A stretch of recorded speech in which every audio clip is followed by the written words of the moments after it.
There's been a lot of epiphanies I've been having, and I'm sure a lot of people who would relate to being a light worker or a star seed, you would also relate to this, what I'm about to say, that the way it was shown to me for a long time, I felt like I was just not meant to be here. Okay, in this life, let me just say, in this life, I felt like I was not meant to be here because I didn't feel like seen. So what I did was I internalized that, which most everybody does. We internalize the way other people treat us because we don't realize that they are playing a role and that we are here to master ourselves. Master, yeah.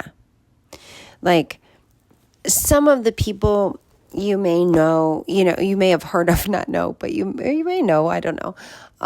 But some of the people that you may have known about, like in history, we're told about certain, usually men, but it could be women too, I'm sure, who have just mastered their own shadows, the things that always dictated their life up to that point. Because that is how we change. That's how we unlock ourselves from playing small, not being great, not following our heart, not following our passions. It's because those fears are louder than what we are passionate about or what we want to go after. Well, when you can mute those in a way by so-called mastering yourself, which is just not even mastering yourself. It's just like seeing those aspects of yourself and no longer, because as within, so without. Okay, because that's how we're creating our reality, is from like our subconscious mind, which would be the projector, and is projecting outward onto the world stage, right? So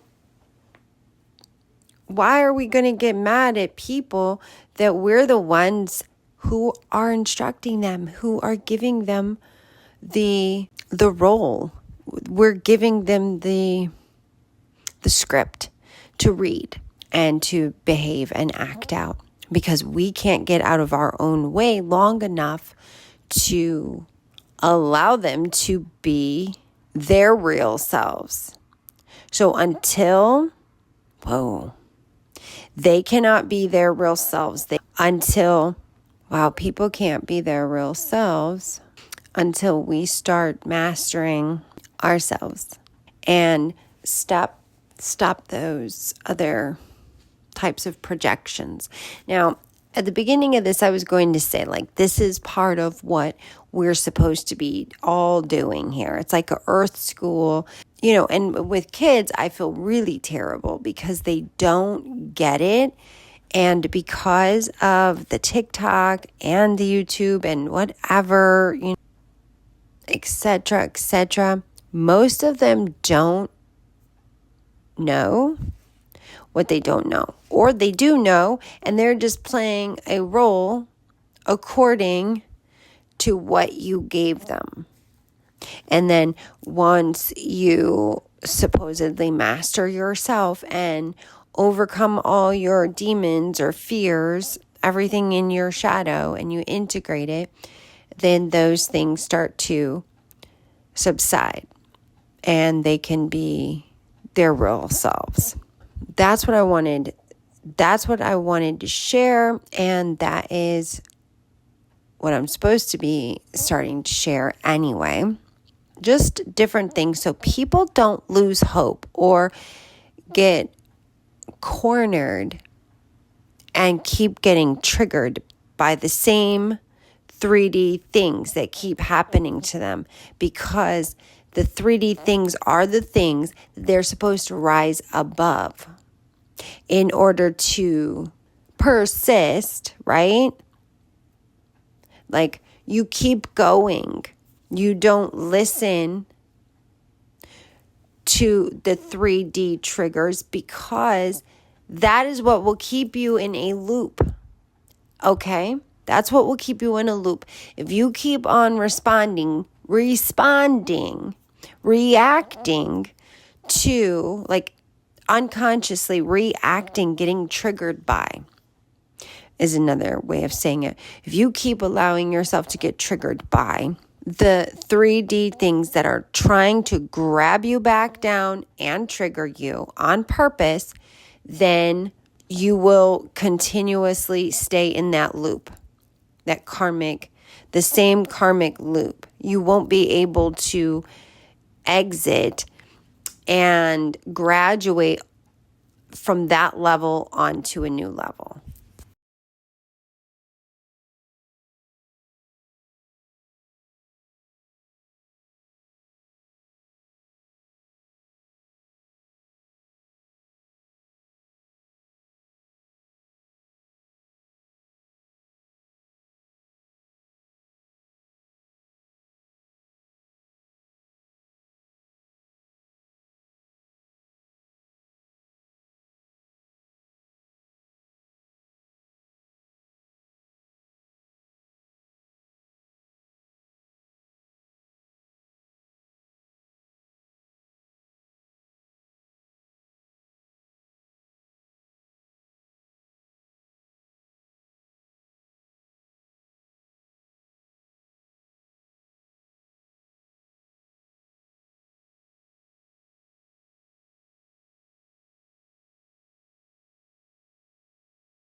Think about it. It's a contract in a lower timeline, a very, very lower timeline. Addictions they're not in the timeline that you would want to be on, because that's not why some of us are here. If you're going through these things, your life, there will be a lot of like restrictions and things like that. At least that's what I saw. And I'm still seeing them. I'm still seeing the restrictions because I have to turn the wheel.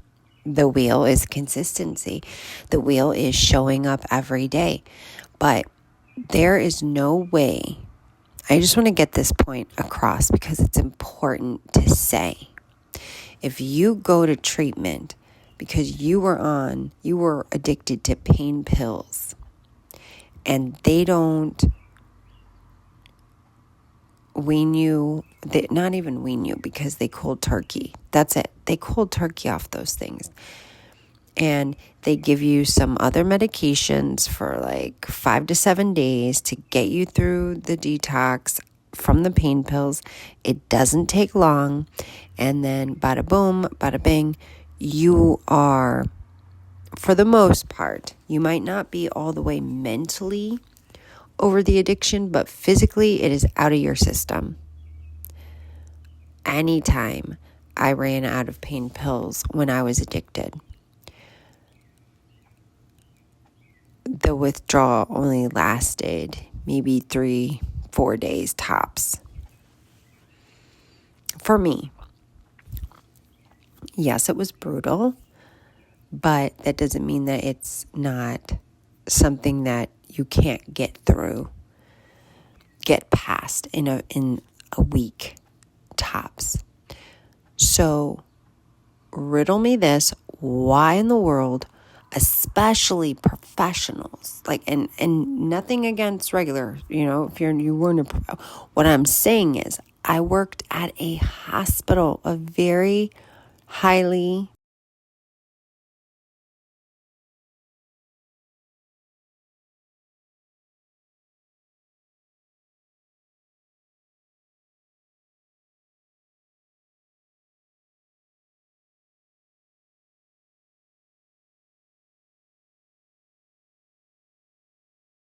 regarded hospital here, University Hospital. It's usually, nationally known.